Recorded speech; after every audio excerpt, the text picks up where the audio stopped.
Good morning. The title of the sermon is The Renewing of Your Mind, Part 2. How are we changed into the persons God would have us be? Pretty good question, isn't it? Romans 12 says that this transformation happens through the renewing of our mind. Last week we looked at transformation through renewing our thinking. Today we look at transformation through renewing our doing. We'll take an interesting route this morning, but I think it will make sense shortly.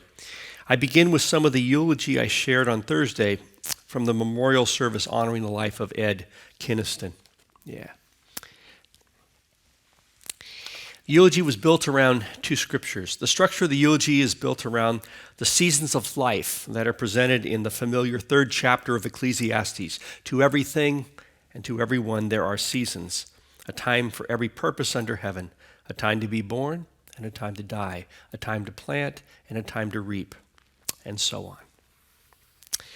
And the destination of the eulogy is the 13th chapter of 1 Corinthians that begins, "If I speak in the tongues of mortals and of angels, but do not have love, I am nothing more than a noisy gong or a clanging cymbal," and concludes with these amazing words, "Now faith, hope, and love abide forever. And the greatest of these is love." The eulogy included a few things that I will just briefly mention that were important in understanding Ed Kiniston and the life he lived. First of all, he's really proud of his heritage. He was a descendant of Manuel Butrón, a Spanish soldier, and his Native American wife, Marguerite, who were deeply connected to Father Junipero Serra, who established the missions throughout California. Manuel Butrón is the only layperson to be buried beneath the sanctuary of the Carmel Mission, a practice of honoring a person that was common back then, not so much now. Ed took great pride in both his Spanish and Native American heritage and his connection to the missions of California. The eulogy also needed to share in considerable detail Ed's service in the Air Force and then his amazing 30-year career with the Highway Patrol. Not just that he rose incredibly high in that organization, but the way he became one of the top safety advisors for truck safety and bus safety, not only for California, but for the entire United States and even beyond. Every time we drive down the road, we are safer because of the work that Ed did. Some other important parts of Ed's life that were shared in detail in the eulogy, but which I will just briefly mention here. His love for growing things and his amazing garden, and of course the hybrid sweet peppers that he developed and shared with us, his church family, Ed's Peppers. His love of making and building things, customized walking sticks for his children and grandchildren, and canes that were made for those who were a bit older. Pastor Neil showed off the one that Ed made for him. But also how Ed helped build the fellowship hall of the Auburn Methodist Church while he was simultaneously building his first house. Pretty amazing. We also took note of one of Ed's rare weaknesses, a propensity his son David shared about how his dad would throw tools when they were not working quite right. And we're not just talking about pliers and screwdrivers. Ed would throw skill saws and jigsaws and even a hedge trimmer or two. And Ed didn't just throw them a few feet. No, they were chucked over the fence that separated their backyard from Elk Grove Creek. But now I share 3 seasons from Ecclesiastes 3 in their entirety in that eulogy. A time for love. While in the Air Force and stationed in Denver, Ed went on a blind date with Lila Sinclair. It was set up by a girlfriend of Lila's from her Methodist church. The blind date went pretty well. Ed and Lila connected just about every day for the next 2.5 weeks, including a church hayride. Then tragedy struck. Ed was transferred back to California. So, knowing he had found the right person to be his lifelong partner in just 2.5 weeks, Ed proposed to Lila on Lookout Mountain, which overlooks Denver. She said yes. Ed then went back to California and promptly went dark. No word from him. Lila didn't hear from him for the next 2 weeks. Well, that was because he had come down with asthma so bad that he was in the hospital.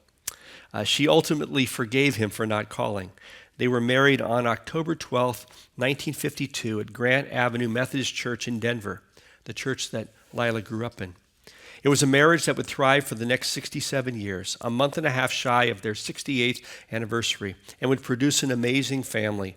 Children, Anne, Mary, her husband Norm, David, Bruce, his wife Kelly, grandchildren Heather, her husband Eric, Melissa, her husband Darren, Kayla, her husband Jake, and Shelby, and 7 great-grandchildren, Adele, Lucas, Henry, Caleb, Tyler, Colby, and Joshua. Spouses needed to be mentioned because of the way Ed and Lila treated their children and grandchildren's spouses with identical love and respect and acceptance. If you were a part of the Kiniston family, you were a part of the Kiniston family. You can see this radical acceptance of those who married into the family through the words of Melissa's husband, Darren. He wrote, "It was the welcoming of me into his family and loving me, almost as if I was his own grandson, long before he really knew me, my past, or what I was all about. His love was without judgment, and it came with not a single string attached. Never before have I met or known a man besides my own father who I wanted to emulate more than Ed. His dedication and genuine love for his God, his family, and his friends is something we don't have enough of in our world today. I know he was just a man, but Ed to me is an example of the best and the most important qualities we can exhibit in our lives. A time to dance and laugh, and a time to gather stones together."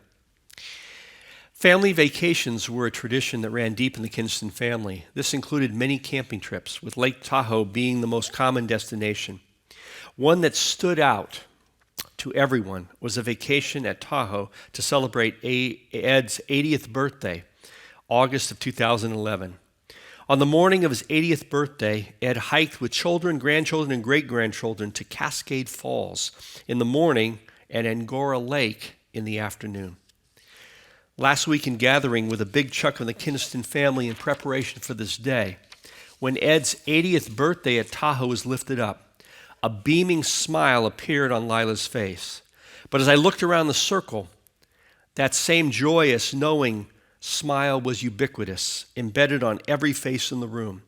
Many, many stories were shared about that 80th birthday, too many to share here, except to say that something happened during those 4 days in Tahoe that had a creedal quality, a moment in time that allowed each person present to know at a deeper level than ever before who Ed and Lila were as parents, grandparents, and great-grandparents, and as the hub of a family that would extend forward in time and encompass new persons who weren't even born yet, but who would come to know that creedal story that embodied the joy, the laughter, the beauty, and most of all, the love that God places within every human heart, but often is not fully and rapturously experienced, as it was during those 4 days of family at Tahoe and celebrating Ed's 80th birthday.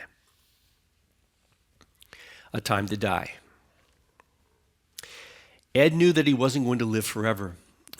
He spoke at too many funerals of old friends, like I heard him speak at Stan Carruthers' funeral, to not know that death wasn't something he could elude.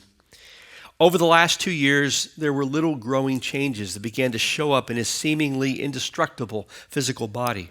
A more pronounced stoop, more reliance on the cane he made for himself after making dozens and dozens for others, and then some forgetfulness in a mind that had always been razor sharp.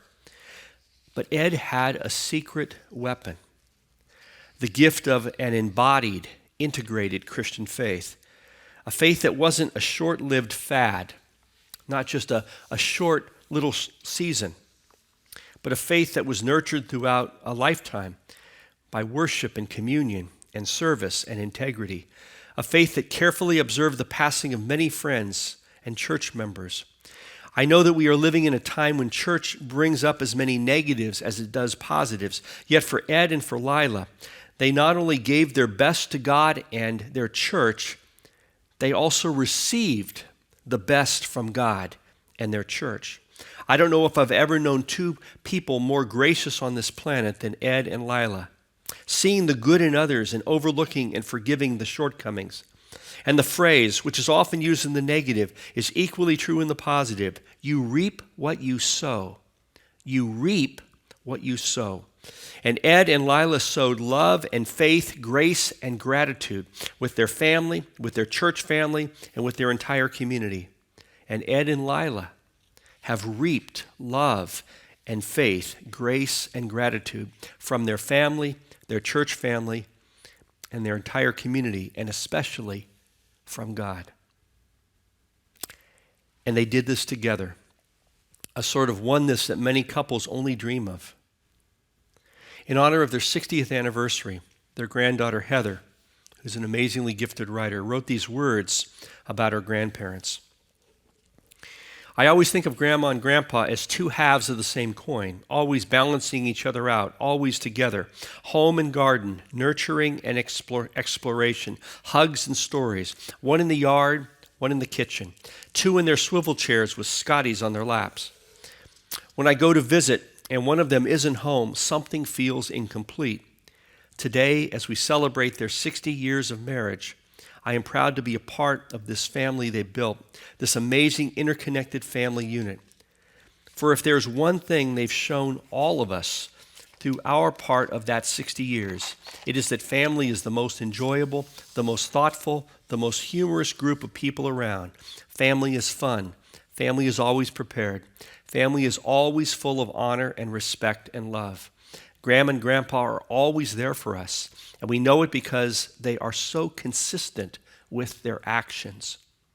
When Eric and I renewed our vows, it seemed only fitting we'd have the ceremony at their house, not just because Grandpa had always been making the suggestion that I should be married on the creek and we should serve hot dogs, almost as often as he had been suggesting I join the highway patrol, but because when Eric and I drifted apart, it was Grandpa who was honest with us both about what kind of commitment our marriage meant to family, even in the most difficult of times.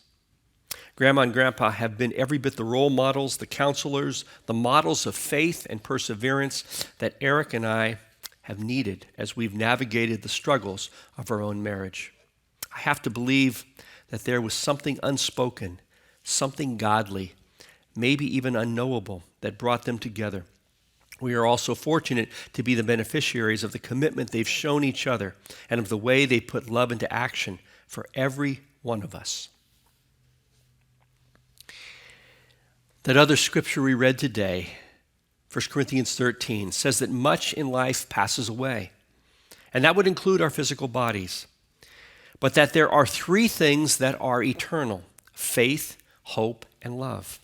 One way to think about it is like this: every part of our being that is attached and connected integrally to faith, to hope, and love endures forever. Love in the creation of a unique walking stick for a new grandchild. Hope in the planting of seeds in a garden to witness for the 10,000th time the divine miracle of life. And faith in the receiving of communion a week ago Thursday in a hospital bed, in the bedroom surrounded by family, knowing that it would probably be the last time he would taste the bread and grape juice that somehow mysteriously became the body and blood of Christ, and quietly knowing in the depth of his being that he was going to be okay. That faith, that hope, that love that was embodied and lived out in and through Ed's life doesn't pass away. Because in the words of 1 Corinthians 13, faith, hope, and love, these three abide forever. That's the genius of Ed Kiniston. He knew the things to attach his life to that go with him now. Amen. As is often the case, I had a tough time getting through that eulogy as emotions were welling up within me. And I don't think I was alone. The power of a eulogy is that it has the potential to capture the essence of a person's life, a life lived, The best eulogies share some negative qualities, i.e. tool throwing, as well as the positives which abound for Ed, because all people have both strengths and weaknesses, and seeing both allows that person to become alive, to become real. Following a good eulogy, what is generally undeniable is that the way a person lives their life matters. It really matters. The choices that they make, the values that they choose to bring to the core of their being. In other words, life matters. My life matters. Your life matters. Now, Ed was a doer. One of the words that is often used to talk about Ed is the word integrity. He walked his talk. This was incredibly important to him and set up a virtuous cycle that went like this. It began with Ed having some idea or value that he suspected might be important. He would then try it on for size to see if it really worked. And if it worked, this moved that idea or value from just some idea to something that over time, through many repetitions of this trial and error process, would become a core conviction for Ed, who together with his lifelong partner, Lila, would seek to pass it on to their children, grandchildren, and great-grandchildren, and to us, their church family. And their preferred way of passing things on was through doing them, embodying them, more than just talking about them. And if you know much about Ed and Lila's extended family, you know how well they succeeded in living out and passing on their faith and values. And if you know much about Point Pleasant Church, where both Ed and Lila served as lay leaders for a number of years, again you can see the mark that they left. Here once again, Romans 12:2. Do not be conformed to this world, but be transformed by the renewing of your mind, so that you may discern what is the will of God, what is good and acceptable and perfect. The way we discern and find the will of God becomes realized in our life is through being transformed by the renewing of our mind. Last week we focused on the renewing of our thinking. Our thinking focuses on the Christian faith in terms of belief or doctrine or confession of faith. Last week we looked at how powerfully this thinking focus has been for the last 500 years and remains the center of the faith for many of us. And yet throughout the church, and as I shared my involvement with Campus Crusade for Christ, which has been in the past very successful in focusing on this belief-centric understanding of the faith, it's not working as well today as it did in the past. More people are not only interested in hearing about the Christian faith and what they are supposed to believe as they were 30 years ago. More people want to see it done. And this trend seems to be accelerating. There are more and more people like Ed Kiniston who are naturally a little suspect about a belief, but are willing to, in a sort of trial and error process, give it a shot. And if in trying it on for size, doing it works, they do it some more. And over time, it moves from just some idea to a creedal core conviction. Now, someone might say, we really are still talking about our thinking, our beliefs, our confession of faith, and the answer is absolutely. You see, it shouldn't be either or. It's not just thinking or just doing. We can be transformed through the renewing of our thinking, and we can be transformed through the renewing of our doing. Some of us are more thinking-oriented, and some of us are more doing-oriented. Yet regardless of the way we work, our transformation will be less complete, less significant, less powerful if it is all thinking and no doing, or all doing and no thinking. The good news this day is that when we look closely at life lived out, as we have today looking at Ed's life, we were able to see the power of a transformation that was built upon a way of doing and a way of thinking that were in beautiful harmony. And next week, we'll look at the most unexpected and surprising of transformation through the renewal of our being. Amen.